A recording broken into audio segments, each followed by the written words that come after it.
found the most tourist-unfriendly metro exit. Hello, intelligent beings of the etherweb. Tokyo has a number of towers and buildings with observation decks available for the public, recommended for travelers and in general quite popular.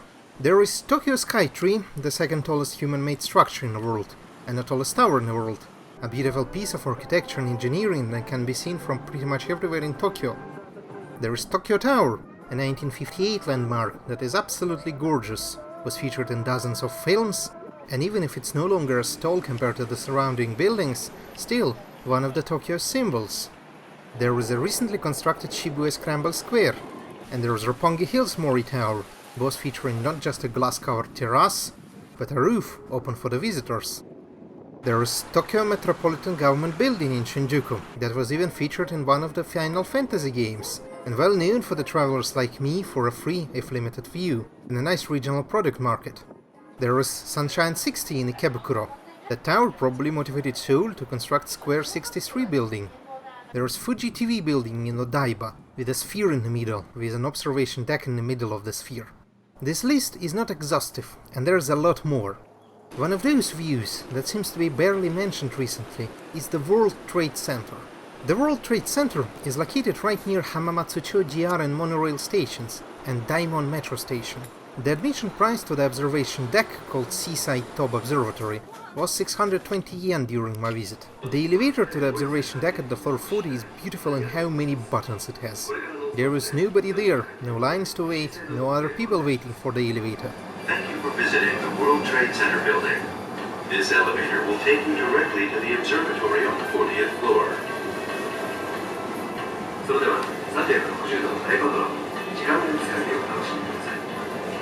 We are about to reach the 40th floor. Please enjoy the panoramic view of Tokyo.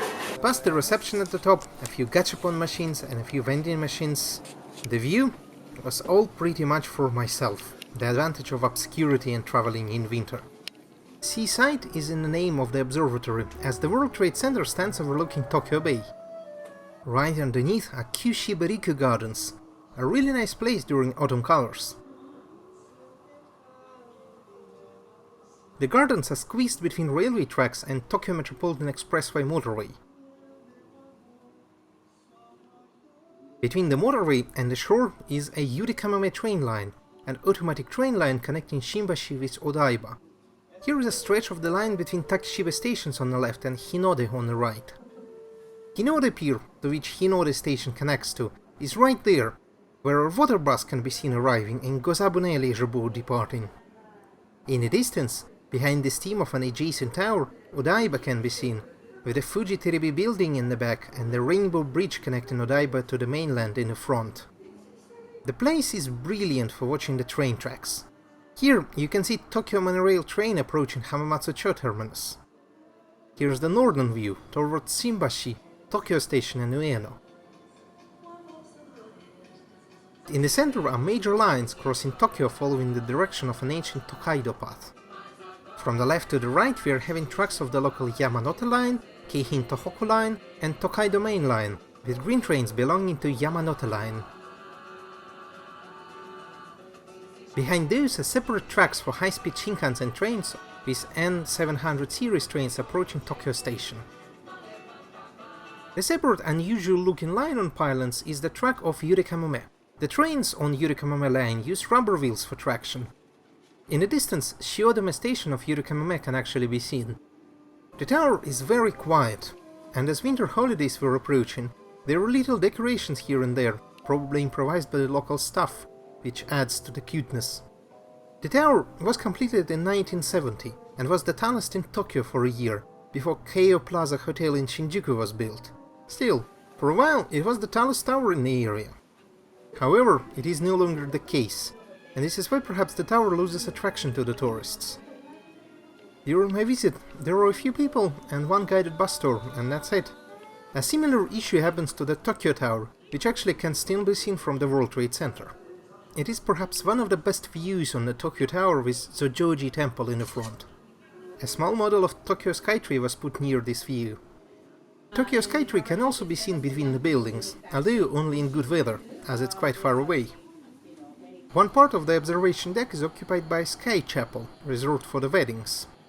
The landscape around is changing, and during my visit another tower was constructed to obscure the view even more. This is why in 2014 Nippon Life Insurance Company bought the World Trade Center, planning to demolish it and build a new, taller tower at the same spot. 2019 was perhaps the last full season for the Seaside Observatory, as in 2020 the observatory was temporarily closed during the pandemic, and in 2021 the World Trade Center is due to be demolished. As the Asahi Shimbun reports, it is undecided if the new tower would feature the observation deck. Perhaps it is also undecided if the new elevator should have that many buttons. Big night and good hugs everyone! Remember to subscribe here and on Patreon, and remember that in Tokyo you can get a personalized Suica card, so you won't lose money if, like me, you lose yours looking at autumn colors at Kyushi Bariku Gardens. 本日はご来館ありがとうございました。またのお越しを心からお待ち申し上げます。